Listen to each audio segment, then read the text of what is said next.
Hello दोस्तों, स्वागत है आप सभी का आपके अपने यूट्यूब चैनल पर।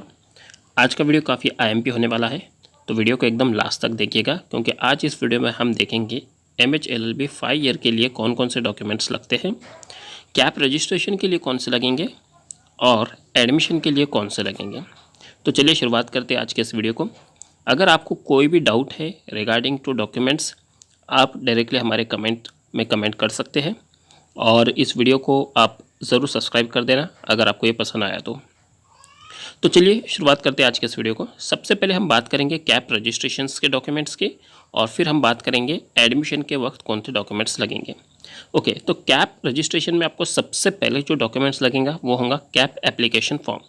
अब ये कौन सा डॉक्यूमेंट्स होता है? जब आपने CET को फर्स्ट टाइम एप्लीकेशन किया यानी अप्लाई किया ना, तो वो वाला डॉक्यूमेंट्स। ओके, इसके बाद कौन सा डॉक्यूमेंट्स लगेंगे आपको? इसके बाद आपको लगेगा हॉल टिकट, देन आपको लगेगा स्कोर कार्ड।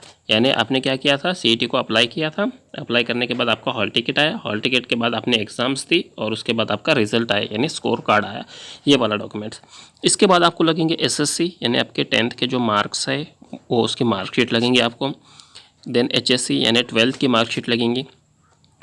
फिर लगेंगे आपको कन्वर्जन सर्टिफिकेट। अब कन्वर्जन सर्टिफिकेट जो है ये मैंडेटरी नहीं है, ये मैंडेटरी नहीं है। अगर आपके 10th और 12th के मार्क परसेंटेज में नहीं है, ये ग्रेड में है, या ऐसा मान लो कि भाई इसमें अगर समझो आपके मार्क्स दिए हुए हैं बट परसेंटेज नहीं निकाले वाला है एग्रीगेट, तो ऐसे सिचुएशंस में आपको ये लगेंगे, जैसा कि CBSE बोर्ड्स वाले जो स्टूडेंट होते हैं उनके मार्कशीट। तो इसको आपने यहाँ पे ध्यान में रखना है। या फिर कन्वर्जन सर्टिफिकेट वाला जो डॉक्यूमेंट्स है, या कन्वर्जन सर्टिफिकेट किसके लिए एप्लीकेबल होता है, इसके लिए हमारा जो एक वीडियो है वो आप ज़रूर देख लेना ताकि आपको समझ में आ जाएगा। Then domicile. अब डोमिसाइल जो होता है एक नेशनलिटी वाला होता है और एक तहसील का होता है। आप महाराष्ट्र के जो कैंडिडेट हैं उनको रहीवासी जो होता है तहसील वाला जिसको चाहिए होता है, और जो OMS कैंडिडेट है आउटसाइड ऑफ महाराष्ट्र है तो उनके लिए नेशनलिटी होना ज़रूरी है। ओके, देन बात करते हैं हम कास्ट सर्टिफिकेट, कास्ट वैलिडिटी और नॉन क्रीमिलियर की। अब ये जो डॉक्यूमेंट्स है ये MH कैंडिडेट के लिए है, क्योंकि हमें पता है कि OMS जितने भी कैंडिडेट है वो सारे के सारे ओपन में आएंगे, वो सारे के सारे ओपन में आएंगे। तो आपके पास कास्ट सर्टिफिकेट होना ज़रूरी है। अगर कास्ट वैलिडिटी नहीं है तो कास्ट वैलिडिटी अगर आपने बनवाने डाली है तो उसका रिसिप्ट आपको यहाँ पे लगेगा।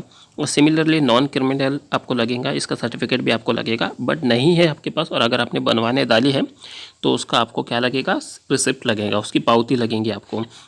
देन आपके पास फ़ोटो और सिग्नेचर ये भी होना चाहिए, और फ़ोटो ID। तो ये जो सारे डॉक्यूमेंट्स आपको यहाँ पे दिखाई दे रहे हैं ये सारे के सारे डॉक्यूमेंट्स कैप रजिस्ट्रेशन के लिए है। बट जब आप एडमिशन के लिए आप कॉलेज को जाएंगे, जब आप कॉलेज को एडमिशन के लिए जाएंगे, जब आपको कॉलेज अलाउड होगा तब आपको क्या करना पड़ेगा, ये सारे के सारे डॉक्यूमेंट्स भी लेना होंगे, प्लस में आपको एडमिशन के लिए कुछ अलग से डॉक्यूमेंट्स लेना होंगे। फिर हम देखते हैं एडमिशन के लिए कौन से डॉक्यूमेंट लगते हैं। तो यहाँ पे सबसे पहले दो डॉक्यूमेंट्स की मैं चर्चा करूँगा। पहला जो डॉक्यूमेंट्स है वो है प्रोविजनल अलॉटमेंट लेटर, और दूसरा जो है कैप रजिस्ट्रेशन। अब ये कैप रजिस्ट्रेशन वाला डॉक्यूमेंट्स कहाँ से मिलेंगे आपको? देखो, आपने जब कैप रजिस्ट्रेशन के लिए अप्लाई किया था तो उसका एक डॉक्यूमेंट्स, उसकी एक PDF निकल के आती है, वो आपको संभाल के रखना होता है। वही होता है कैप रजिस्ट्रेशन का फॉर्म। और ये भी फॉर्म आपको एडमिशन के वक्त क्या करना पड़ेगा, CET को यानी कॉलेज वालों को आपको क्या करना पड़ेगा, देना पड़ेगा। ओके, देन आपको प्रोविजनल अलॉटमेंट लेटर आता है। अब ये क्या होता है, जो कॉलेज को आपने प्रेफर किया था कैप रजिस्ट्रेशन में, जो कोई भी कॉलेज को आपने कैप रजिस्ट्रेशन में प्रेफर किया था, अगर वो कॉलेज आपको अलाउड होता है यानी वो कॉलेज आपको मिलता है, उस कॉलेज में अगर आपका नंबर लगता है तो आपके लॉगिन ID में, कहाँ पर, लॉगिन ID में एक सर्टिफिकेट टाइप्स, एक लेटर टाइप आता है, उसको बोलते हैं प्रोविजनल अलॉटमेंट लेटर। जो लेटर के ऊपर लिखा होता है कि भाई ये जो कैंडिडेट है उसको XYZ यानी जो कोई भी GLC या ILS वगैरह ये जो कोई भी वो है कॉलेज अलाउड हुआ है। तो ये किसके ऊपर डिपेंड करता है, आपके प्रेफरेंस के ऊपर डिपेंड करता है। तो ये दोनों डॉक्यूमेंट्स आपके पास होने चाहिए एडमिशन के टाइम। देन गैप सर्टिफिकेट, अगर आपके एजुकेशन में गैप है तो फिर आपको गैप सर्टिफिकेट भी लगेगा। देन लिविंग सर्टिफिकेट या TC जिसको हम बोलते हैं, ये दोनों भी एक ही है, ये मोस्ट कंपलसरी है, क्योंकि ये अगर आप नहीं जमा करते हैं तो इसका मतलब ऐसा होता है कि आपके 2 जगह पे एडमिशन है और वो 420 आईपीसी जो बोलते हैं उसके अंतर्गत आ सकता है। तो आपको ध्यान में रखना है, लिविंग सर्टिफिकेट आपको जमा करना है एडमिशन के टाइम पे, ना कि कैप रजिस्ट्रेशन के टाइम पे। ओके। और उसके बाद है कास्ट वैलिडिटी नॉन क्रीमिलियर। अगर मैंने यहाँ पे आपको बताया था कि भाई यहाँ पे जो कास्ट वैलिडिटी की अगर आपके पास रिसिप्ट है और वो रिसिप्ट आगे चल के जब आप एडमिशन लेते हैं और आपके पास जब इसका सर्टिफिकेट आ जाता है तो उसका सर्टिफिकेट आप क्या कर सकते हैं, वैलिडिटी वाला या नॉन क्रिमिनल वाला, वो एडमिशन के टाइम पे आपको जमा करना होता है।